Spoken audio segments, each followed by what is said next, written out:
To tensions with China and Iran. Chinese President Xi Jinping, he reportedly will be meeting with Iranian President Hassan Rouhani next month, as major powers in Europe now scramble to salvage Iran's nuclear deal. Meantime, U.S. warships sailed close to several disputed islands in the South China Sea. And a week ago, the U.S. disinvited China from the rim of the Pacific military exercises after it was found that China was ramping up its surface-to-air missile systems on these contested islands. Let's bring in the author of The Coming Collapse of China, Gordon Chang. You know, we were just talking about the break, Gordon. There is so much going on.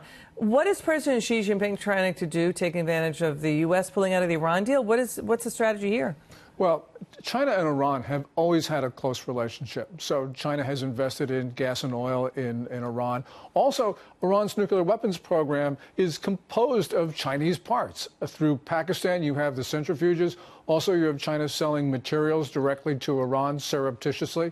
So this has really been a long-standing relationship. But what's going on right now is that, we're going to impose sanctions on European companies doing business in Iran. One of those European companies is the French oil company Total.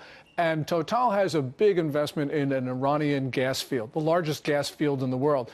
Well, probably what's going to happen is if we don't give France an exemption, Total is going to pull out of the Iran field. That means the Chinese CNPC, their large oil company, is going to take over the stake. And they're going to basically, Beijing will have a bigger investment in Iran's energy sector. Now, the Chinese and the Russians compete with each other in Iran. It gets really complicated. So what happens then? China plays Iran against us, or Russia plays Iran against us? Well, what happens is that it makes it difficult for the U.S. to really have our sanctions bite because, we can deal with European companies and get them out of Iran, but it might not matter because the Chinese will just rush in and take their place, which means that the Iranians can just look at us and say, it doesn't matter what you're doing. And ramp up their nuclear capability anyway? And ramp up their nuclear capabilities and all the rest of it.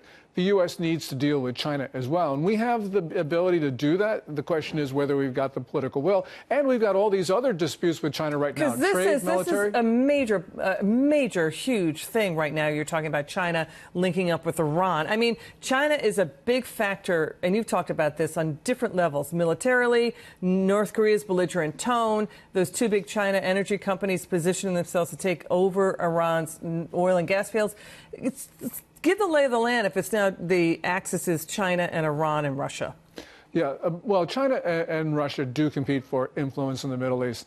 One of those places they compete is Tehran. And, we're seeing the Iranian president, as you just mentioned, going to Beijing for the Shanghai Cooperation Organization, which is that China-Russia organization of countries in the Central Asia and the Middle East. And that's going to be important because basically what we're seeing is China trying to establish links there. If they can do that, they can replace American influence. What can we do then in this scenario? What can the U.S. do with China then?